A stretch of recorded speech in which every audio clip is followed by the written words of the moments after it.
Ayan. Start natin kay boss. On na muna natin. O, naka-neutral. O, tadyak. Isa, dalawa, tatlo, apat, lima, anim, pito, walo, siyam, sampo. Okay na. So yun, napansin nyo, 10 tadyak. Hindi umandar. So, paki-start mo boss ng walang silinyador. Tadyak mo lang. Ilan tadyak boss? Parang. Patayin mo ulit, patayin mo. Huwag kang hawak ng silinyador. Tadyakan mo. Okay. Patay mo muna, isa pa. Kanina naka 10 tadyak, ayaw mandar. Anong masasabi mo boss? Okay.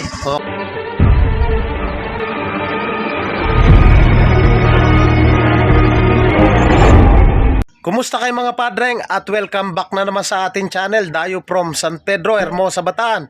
Ang issue ng motor ni boss, once na pinaandar daw parang may sumisipol ba o yung may hangin na gumaganon, tapos napakahirap pa andarin. So sa pagtro-troubleshoot ng ganyang issue, dapat hindi natin hinuhulaan yan. Dapat step by step o may guide tayo para matumbok natin yung ganyang issue ng motor. So kalimitan mga padreng, issue ng kung bakit hard starting, minsan pinagmumulan yan, spark plug, high tension wire. So dito muna tayo sa basic. Tanggalin na muna natin yung kanyang kopa. Tapos tanggalin natin yung kanyang high tension wire. I-check natin dito sa kanyang high tension wire kung may corrosion o corroded yung kanyang wire. Kalimitan pinagmumulan po yan ng hard starting. At sa pagkakatong yung mga padre, pansinin nyo, nagbeberde. So ibig sabihin, ayan nagkakaroon siya ng poor connection. Pag nagbeberding ganyan o yung kala mo nag-aasin, ang gawin nyo lang, putulan nyo lang ng kaunti para lumabas yung pinakatanso, dahil yan ang nagbabato ng kuryente papunta rito sa kopa, papunta dun sa spark plug. Tulan nyo lang to para lumabas yung tanso. Ayun So yan, lumabas na yung tanso. Tapos i-check nyo, pansinin nyo rin yan. Ayan mapapansin nyo yung loob, nagbeberde. So pag ganyan, cause din yan kung bakit humina yung bato ng kuryente. Ang ginagawa lang natin dyan, sinusundot lang natin yan ng wire brush. So ayan galing sa clutch cable. Napaka-importante na malinis yan, yung loob na yan. Sundutin lang natin para mabawasan yung pinakakalawang. Mga padreng, kung nais nyong magpagawa at taga-Bataan lamang po kayo, pwede po kayong sumadya dito sa ating shop. At dito lamang yan sa Pulo, Hermosa, Bataan. At tabing tulay lang po tayo mismo. Ayan, sundutin nyo na. Ayan lumabas na yung tanso sa dulo. Ayun diba? So napaka-importante na dapat alam nyo yung pinaka-basic para hindi na kayo umuupa pa ng mekaniko. So yan, okay na yan. Hindi naman kailangan pakalinis ba sa lumabas yung tanso. Ayan goods na yan. Isunod naman natin yung kanyang spark plug. Tanggalin natin yan. So mag-plug reading tayo. 3 kulay yan. Isang black, isang mamuti-muti, at isang optimal. Yun yung brown. So baklasin na muna natin.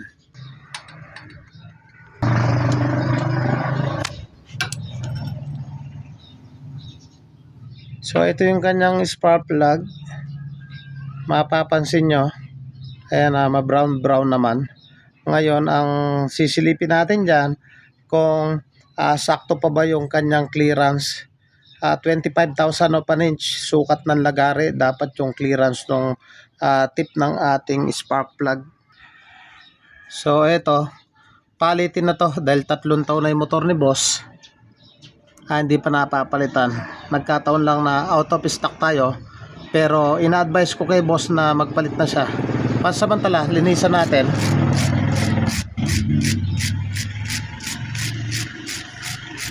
Tapos, ang sukat niyan, sukat ng lagare. Ayan pansinin nyo. Ayan may clearance na siya sa ibabaw. Tapos matalim na yung, matalim na siya. So ganyan, ang sukat niyan, sukat lagare. Pero kahit na hindi pa siya nagpapalit, gagawin nating mabait yan. Ayan okay na. Ayan dumikit na. So balik na natin to. Sunod naman natin dyan mga padreng. So yari na tayo dito. Pupunta naman tayo doon sa kanyang air cleaner. So silipin natin yung kanyang air cleaner. So yung mga padreng, sunod natin yung kanyang air cleaner. So linuwagan ko na yung dalawa. Pansinin nyo, kumakatas na rito. Ayan o. Sumasabaw na o. Ayan o. Diba? So kalimitan, maraming nagagawa. Hindi nila pansin yan. Sumasabaw. Ngayon, dahil sumasabaw yan, kala ng iba may problema na yung kanilang motor sa umaga. Bakit daw ka umuusok? So ganun yung nangyayari, umuusok daw. Dahil nga, etong langis na yan, papasok sa carburetor, susupply sa intake manifold, susunugin, uusok talaga sa umaga. So kaya kailangan nating buksan yan.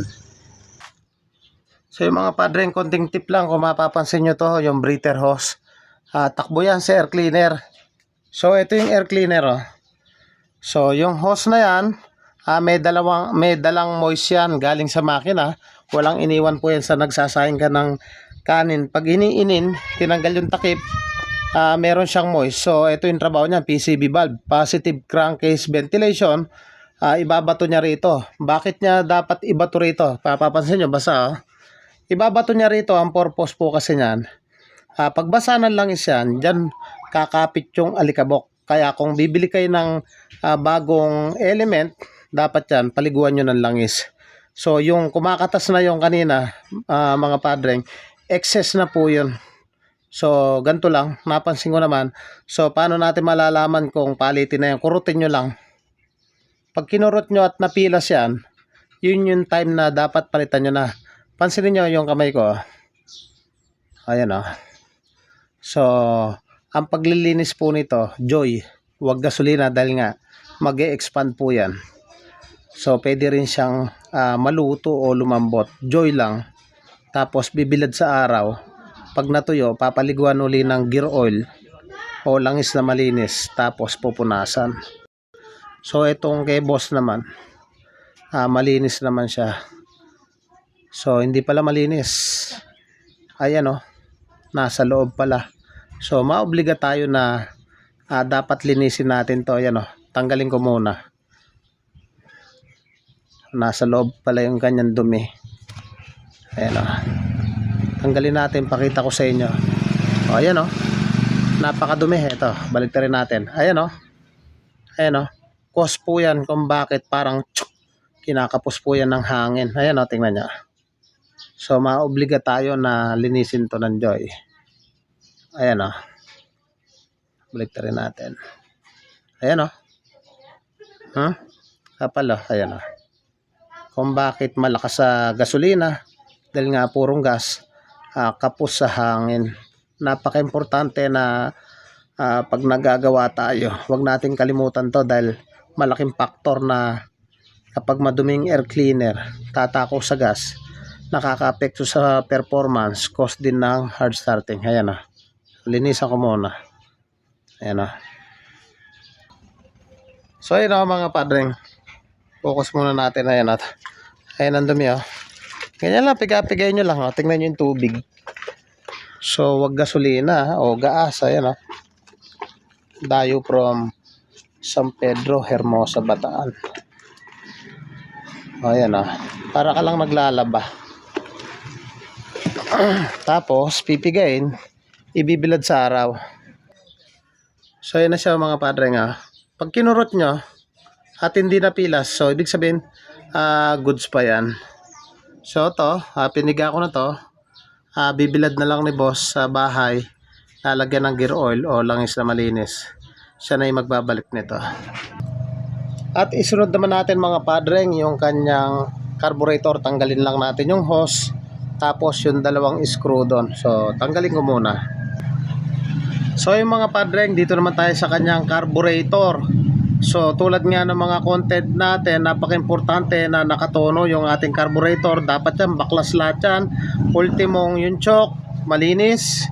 Yung idle, yung kanyang fuel mixture, main jet, slow jet, floater, dapat po yan nasa maayos na kalagayan. Pansinin nyo yung kanyang floater. Dito sa kanyang floater, diretso siya. Ayan o, diretso ha. Mula rito papunta ron, diretso siya. O, pansinin nyo sa kabila, o. Nakadukdok, o. Dapat yan nakaganyan. Nakaganyan. So pag wala po sa proper position yan, cause din po yan ng hard starting. Dahil nga maraming pondo yung pumopondo rito sa kanyang carburetor. So ibig sabihin to, ayan, o, nakababa siya rito. Dapat to iangat natin. So pakita ko sa inyo. Dapat yan, pantay po yan. So ganito lang yung gawin nyo. O, tanggalin na muna natin para mas madali. So dapat alam nyo yung pinaka basic. Hindi lang yung basta nagdi-DIY kayo. Sundutin ko muna.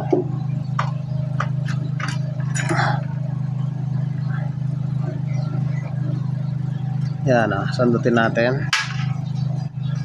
Ay, ito. Pansinin nyo. Nakadukdok, o. Ayan, o, nakadukdok, o. Diba? Nakadukdok. So ganito ang gagawin niya. Dapat yan level po yan. Angat lang natin dito. Ayan. Saka natin sipatin. O, ayan, o. Pantay na siya. Kasi yan, may gas dito sa ilalim. Ang nangyayari, dahil yung isa nakadukdok, sayad na agad yung isa di pa sayad. Pangalawa, pansinin nyo, o, yung buka niya nakapasok. Nakapasok siya. So dapat yan medyo, ayan, nakaganyan. Level. Ayan. O, try nating ibalik. Ibalik natin. Tingnan natin.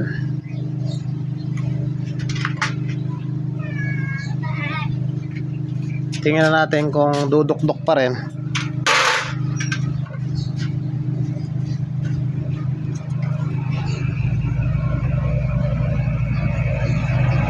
Sa kabila. O, diba? Nabawasan yung dukdok. O, nabawasan. Pero nakadukdok pa siya. Pero kanina dukdok, nakaganyan siya talaga. So, ang gawin natin, dapat yan level po yan. Ayan, dapat level yan. So, ito yung adjustan yan, o, yung gitna. So, ngayon, ang gagawin lang natin yan, didikdikin lang natin ng bahagya. O, tanggal uli. Ganito yung gawin natin. Bahagya lang, hindi tayo pwedeng sumobra. Ayan, tulak lang natin to. Ops siya. Tapos sipatin natin. Ayan, o. Balik natin. Dapat level po yan para hindi siya takaw overflow. Once kasi na nakadikdik yan, takaw overflow. Balik muna natin to.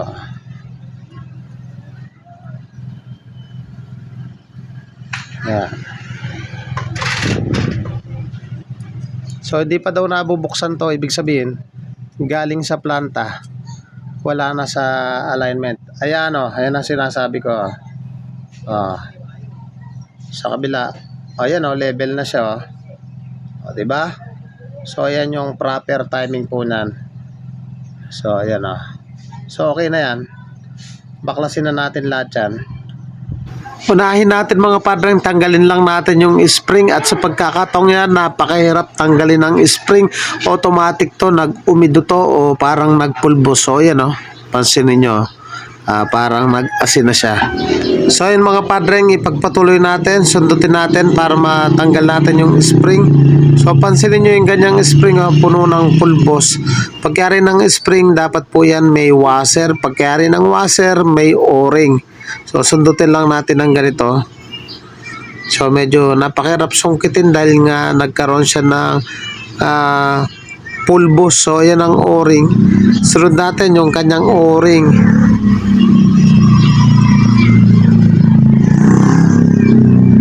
So yan, medyo mahirap tanggalin.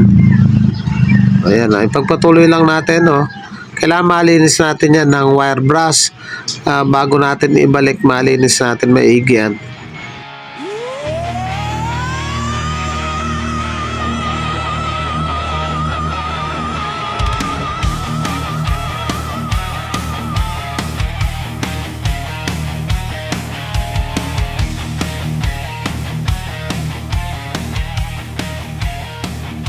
Sa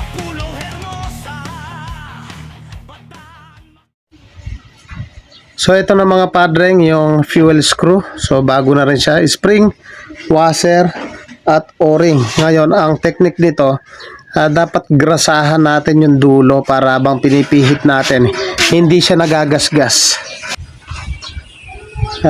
Lagyan nyo ng konting grasa para pag pinasok, ayan o, pwede na natin pasok. Dapat ito lalabas dito, kasi pag di nyo na ipalabas yan, hindi nyo maitutono ng maganda yan. So ayan, kanina hindi natin malabas yan, linagari lang natin. Yun talaga yung pinakaparaan. Try natin pasok o. Ayan o, ang lambot o. Yan yung hinahanap natin. Napaka-importante na yung carburetor nyo dapat yan laging malinis.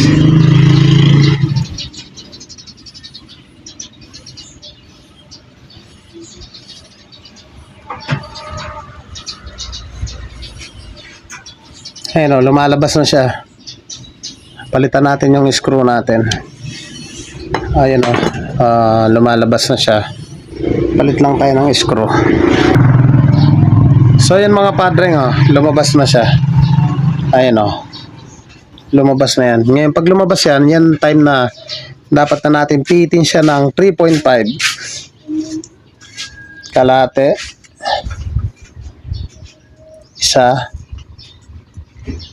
Isa't kalate.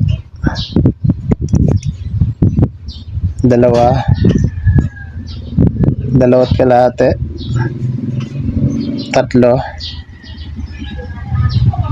Tatlo't kalate. So naibalik ko na lahat yan. Pwede na natin takpan at ibalik sa motor. Sunod naman natin mga padreng, ito tinanggal ko na yung mga tornilyo niyan. Checkin natin yung clearance ng kanyang barbula, cause kung bakit naga hard starting. Yung kanyang o-ring palitin na, naka flat na siya, dapat yan nakaalsa. Tayo sa kabila. So ganun din to, flat na siya. So timing na muna natin. So yung mga padreng, yun yung T-mark na yan, diretso dito. So yun yung timing yan. Check natin yung barbula, yun, tukod dito. Kung bakit nag-hard starting at walang batak, importante na dapat naka-proper adjustment. Ayan o, halos walang clearance. Check natin dito. So hindi siya pantay, medyo maluwag dito. Tapos dito tukod, pakita ko sa inyo.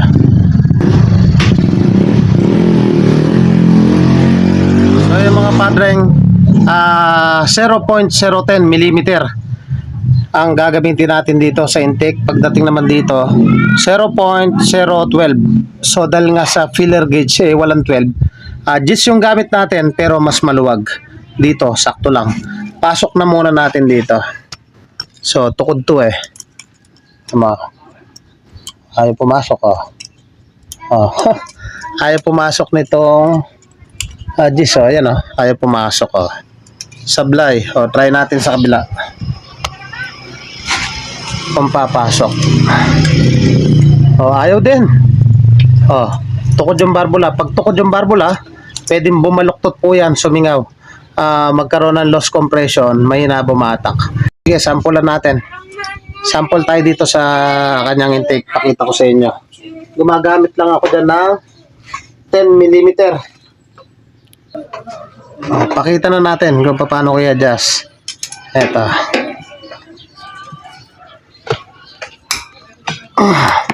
Pagkaluwag ng 10 mm, yan. Ayan, maluwag na.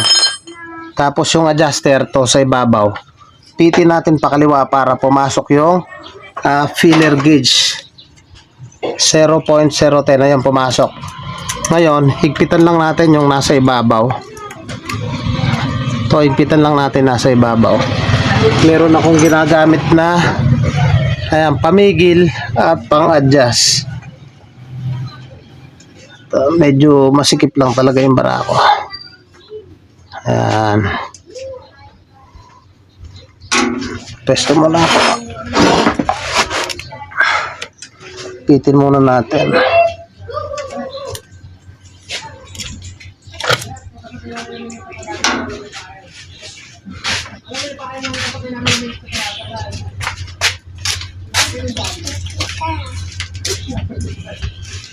Ayan.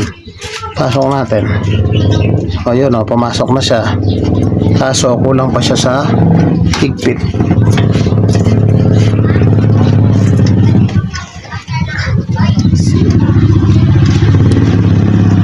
Ayan o. Kaya natin hilahin. Ayan o. Okay na siya. Ayan o.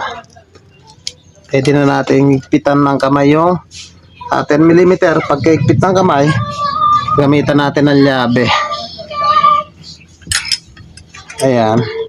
Para hindi siya magbago. Oh, okay na.